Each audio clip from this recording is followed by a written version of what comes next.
बिस्मिल्लाहिर्रहमानिर्रहीम। मैं शाहिद महमूद।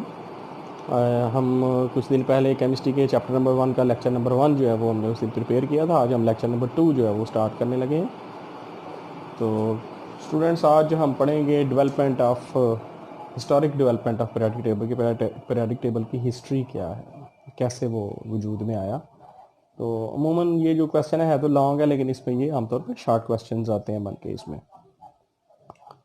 तो हम आज इसके बारे में डिस्कस करेंगे। तो इसमें मुख्तलिफ़ किस्म के केमिस्ट हैं जिन्होंने इस कंट्रीब्यूशन में अपना रोल प्ले किया। सबसे पहले इसमें अल-राज़ी आता है, जिसने सबसे पहले एलिमेंट्स को क्लासीफाई किया उनकी फ़िज़िकल और केमिकल प्रॉपर्टीज़ की बुनियाद पर। फिज़िकल प्रॉपर्टीज़ होती हैं जो आपको आंख से नज़र आ रही होती हैं, जैसे colour, smell, melting boiling point वगैरह, उसकी वेट।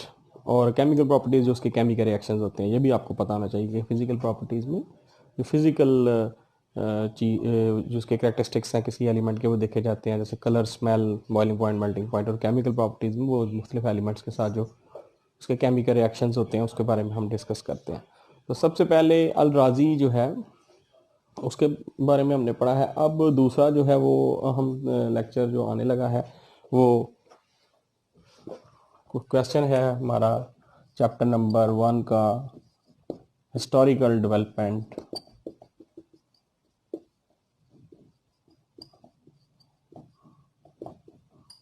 ऑफ पीरियोडिक टेबल है। तो ये 4 नंबर का लॉन्ग है, लेकिन इसमें लॉन्ग अमूमन 20% ही आता है। तो इसके लिए मुख्तलिफ केमिस्ट हैं। सबसे पहले अल-राज़ी है, जिसके बारे में हम पढ़ चुके हैं कि इसने क्या किया, क्लासीफाई किया एलिमेंट्स को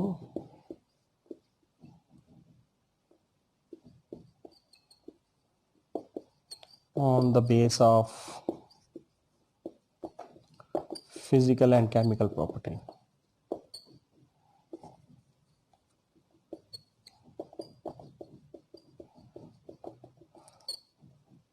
उसके बाद जो दूसरा केमिस्ट है जिसने इसमें रोल प्ले किया वो था डोब्रीनियर। ये आपको शॉर्ट क्वेश्चन भी आ सकता है कि what is law of tried, 3 का कानून। तो ये क्या है कि ये एक केमिस्ट था डोब्रीनियर, उसने ये आइडिया दिया था। उसने 3 एलिमेंट्स के ग्रुप बनाए थे।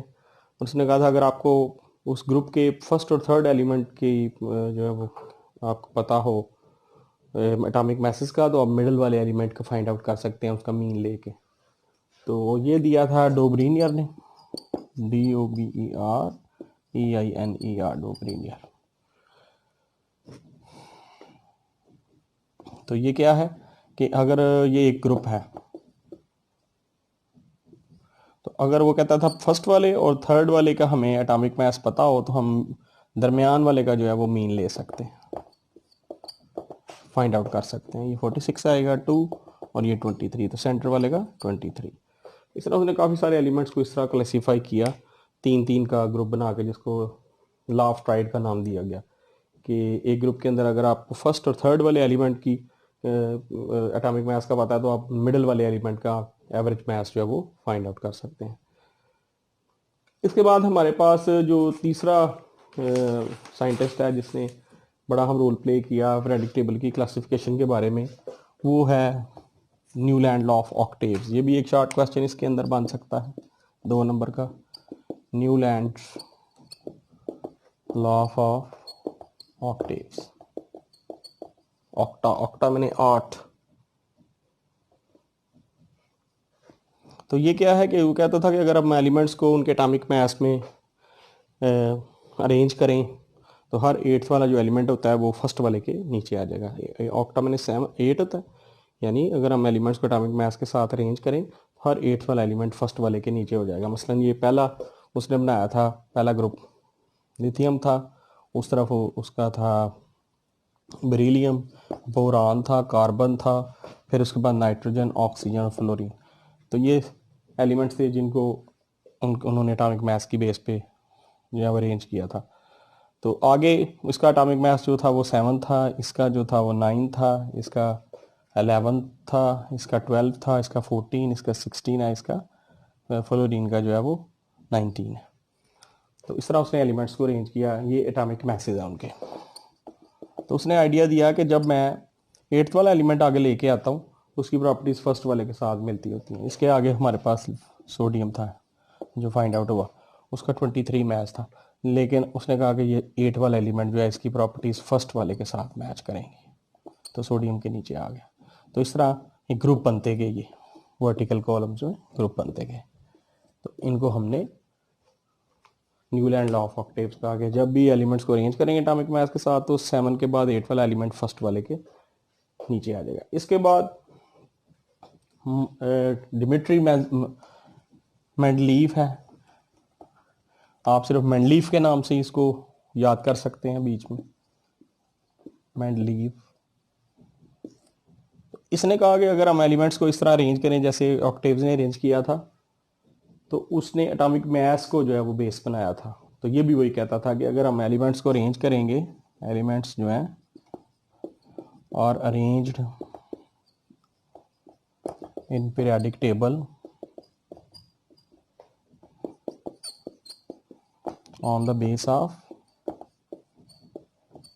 एटॉमिक मास, यानी इसने टेबल जो बनाया था वो एटॉमिक मास में एटॉमिक मास की बेस के ऊपर एलिमेंट्स को मुख्तलिफ ग्रुप्स और पीरियड्स में डिवाइड किया था। तो ये पुराना पीरियोडिक टेबल था। और अभी जो हम लेटेस्ट पीरियोडिक टेबल पढ़ रहे हैं मेंडलीफ के बाद, वो मॉडर्न पीरियोडिक टेबल है या मॉडर्न पीरियोडिक लॉ है, वो मोज़ले ने दिया।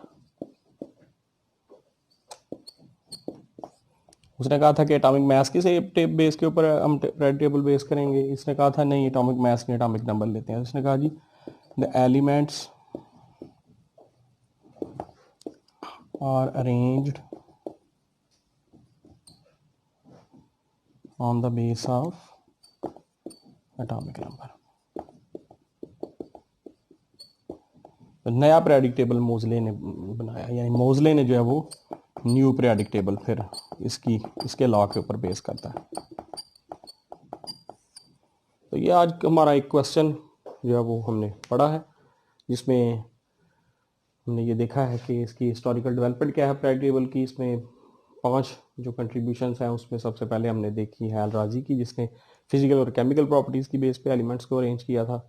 फिर उसके बाद दूसरे नंबर पे हमारे पास डोब्रीनियर का लॉ ऑफ ट्राइड था, जिसने एलिमेंट को 3-3 ग्रुपों में अरेंज किया और फर्स्ट और थर्ड वाले का उसने कहा एटॉमिक मास पता हो तो हम सेकंड वाले का फाइंड आउट कर सकते हैं। तीसरे नंबर पे उसने न्यूलैंड ऑफ ऑक्टेव्स था, उसने कहा जी अगर एलिमेंट्स को एटॉमिक मास के हिसाब से अरेंज करें तो हर 7 के बाद 8 वाला एलिमेंट जो है वो फर्स्ट वाले के नीचे आ जाएगा।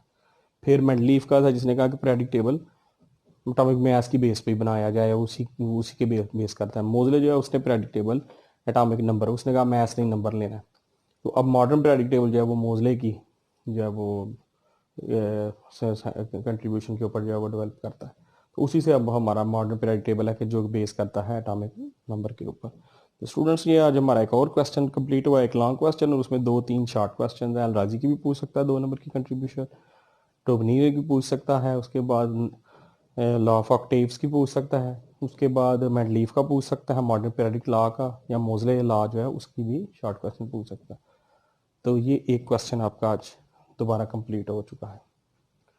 तो इंशाल्लाह नेक्स्ट लेक्चर जो है वो इससे अगला क्वेश्चन इंशाल्लाह जल्द ही जो है वो मैं आपके सामने पेश करूँगा।